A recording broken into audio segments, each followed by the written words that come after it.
ब्रिजेश्वर अपनी बात को आगे जारी रखते हुए कहते हैं बच्चों के बचपन से उनकी रुचि से ही पता चल जाता है कि वो बड़े होकर क्या बनेंगे।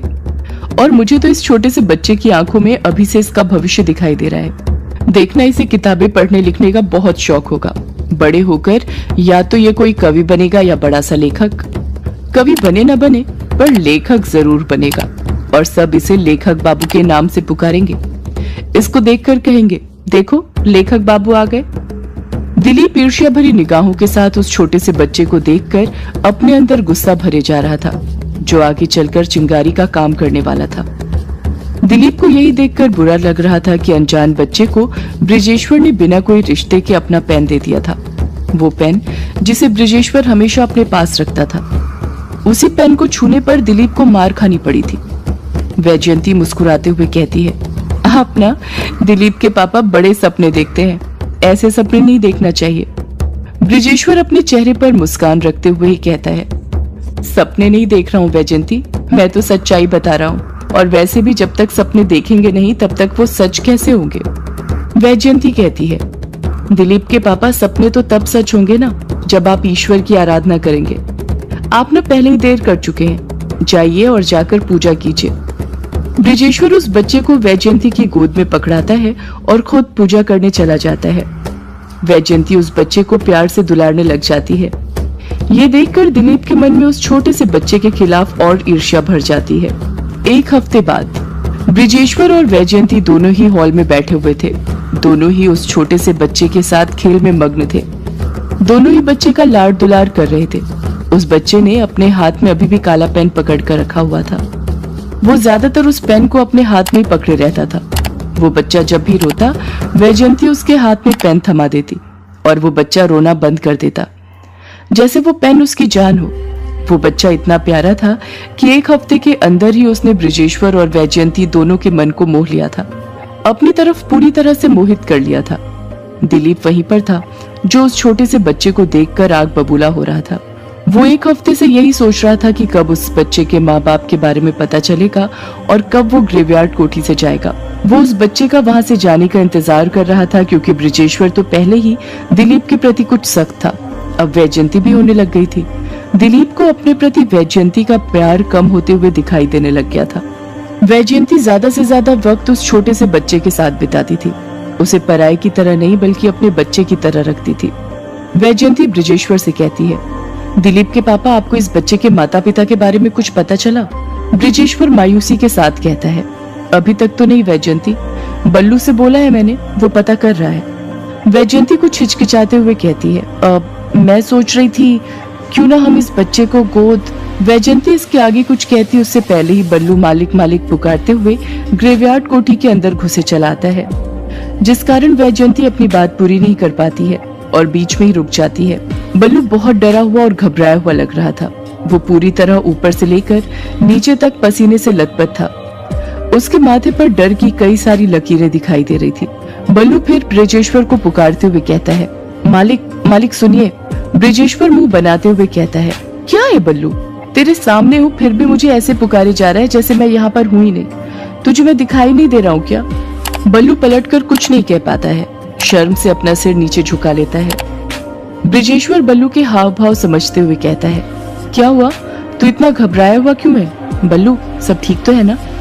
बल्लू घबराते हुए कहता है, कुछ ठीक नहीं है मालिक, बहुत बड़ा पाप हो गया है हम लोगों से, हमें ये नहीं करना चाहिए था।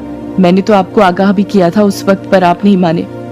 ब्रिजेश्वर चिढ़ते हुए कहता है, ये तू हवा में बातें करना बंद करेगा और बताएगा कि हुआ क्या है?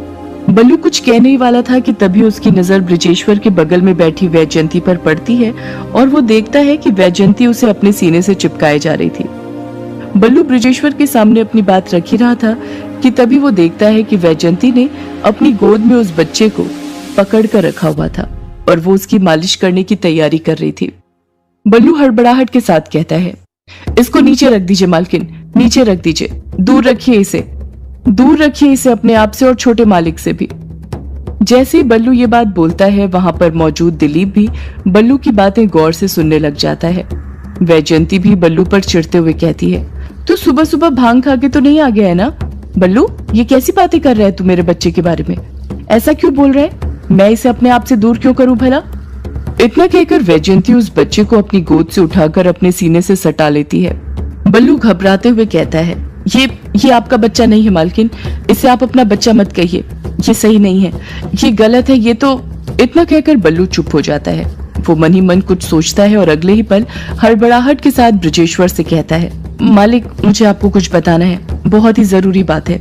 ब्रजेश्वर आम लहजे में नॉर्मली कहता है, हाँ बल्लू तो बोलना, क्या बात है, इसमें इतना सोचना क्या है, बता क्या बात बतानी है तुझे मुझे।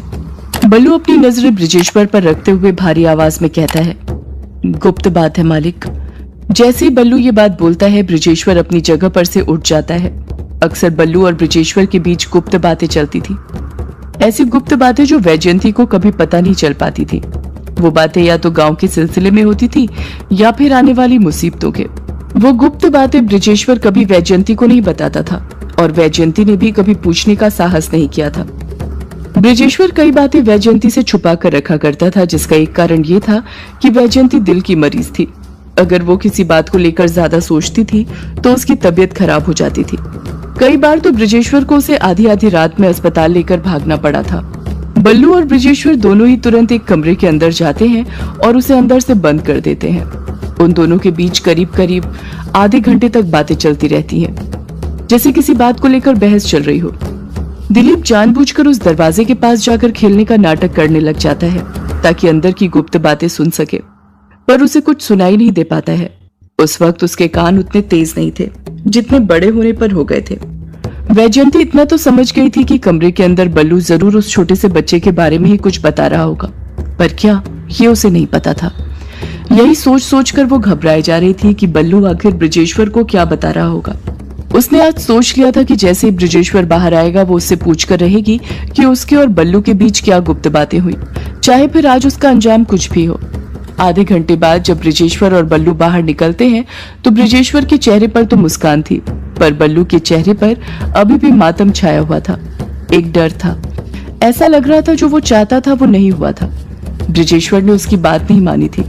ब्रजेश्वर के कमरे से बाहर निकलते ही वैजयंती कुछ कहती, उससे पहले ही ब्रजेश्वर खुद उससे बोल पड़ता है, वैजयंती, इस बच्चे के माँ बाप के बारे में कुछ पता नहीं चला है और मुझे उम्मीद भी नहीं है कि कुछ पता चलेगा, क्योंकि काफी वक्त हो गया है। अगर इस बच्चे के माँ बाप जिंदा होते तो अभी तक हमें पता चल चुका होता।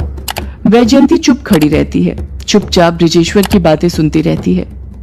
ब्रजेश्वर अपनी बात को आगे जारी रखते हुए कहता है, मैं सोच रहा था क्यों ना हम इस बच्चे को गोद ले लें।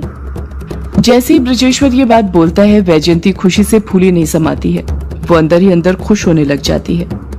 ब्रजेश्वर वैजयंती की आंखों में देखते हुए कहता है, शादी के बाद तुमने मुझसे कहा था ना तुम्हें मुझसे 2 संतानें चाहिए, पर ऊपर वाले ने तुम्हें 1 संतान देने के बाद तुमसे दोबारा माँ बनने का सौभाग्य छीन लिया। उस वक्त मैंने और तुमने उस ऊपर वाले को खूब कोसा था, बुरा भला कहा था, पर कहते हैं ना, अगर ऊपर वाला एक रास्ता बंद करता है तो दूसरा खुद ही खोल देता है। और देखो, आज उस ऊपर वाले ने तुम्हारी कोख फिर भर दी, इस बच्चे को तुम्हारी झोली में डालकर। वैजयंती की नम आंखों से आंसू निकलने लग गए थे और वो आंसू खुशी के थे। ब्रजेश्वर फिर वैजयंती से कहता है, तुम चुप क्यों वैजयंती, बोलो ना, क्या तुम इस बच्चे की माँ बनोगी या फिर मैं इसे। ब्रजेश्वर अपनी बात पूरी करता उससे पहले ही वैजयंती उसे बीच में टोकते हुए कहती है, हाँ जी क्यों नहीं, मैं तो कब से आपसे यही कहना चाहती थी कि क्यों ना हम इस बच्चे को अपना ले। जब मैंने इस बच्चे को पहली बार देखा था ना, तभी मुझे इससे अपनापन लगने लग गया था, पर जब आपने कहा कि बल्लू इसके माँ बाप के बारे में पता करेगा तो मैं चुप रह गई। मैं आपसे ये बात नहीं बोली, पर आज आपने ये बात बोलकर मुझे जीवन की सारी खुशियां दे दी। मेरा जीवन सफल कर दिया आपने जी। मैं सौभाग्यशाली हूँ कि मुझे आप जैसा पति मिला। ब्रजेश्वर बड़े प्यार से नर्म लहजे के साथ कहता है, नहीं वैजयंती, सौभाग्यशाली तो मैं हूँ जो मुझे तुम मिली, जो मेरे हर फैसले को अपना लेती हो बिना कोई सवाल किए। वैजयंती की आंखों से आंसू निकलने लग जाते हैं। अगले ही पल ब्रजेश्वर वैजयंती को प्यार से गले लगा लेता है। वैजयंती के आंसू रोकने के लिए उसकी पीठ पर हाथ फेरने लग जाता है। वैजयंती उस बच्चे को गोद लेने की बात से इतनी ज्यादा खुश हो गई थी कि ब्रजेश्वर से पूछना ही भूल गई थी कि ब्रजेश्वर और बल्लू के बीच में बंद कमरे में क्या बात हुई थी। वैजयंती भले ही खुशी के मारे सब कुछ पूछना भूल गई थी, पर दिलीप कुछ नहीं भूला था। उसने सोच लिया था कि जब वो पूरी जायदाद का दावेदार बन जाएगा, उसका हुक्म चलने लग जाएगा, वो बल्लू से पूछ कर रहेगा कि बंद कमरे में ब्रिजेश्वर और बल्लू के बीच क्या बात हुई थी। एक अच्छा पति वो नहीं होता जो ज्यादा पैसे कमाना जानता हो। एक अच्छा पति वो होता है जो अपनी पत्नी के मन की बातें जानता हो।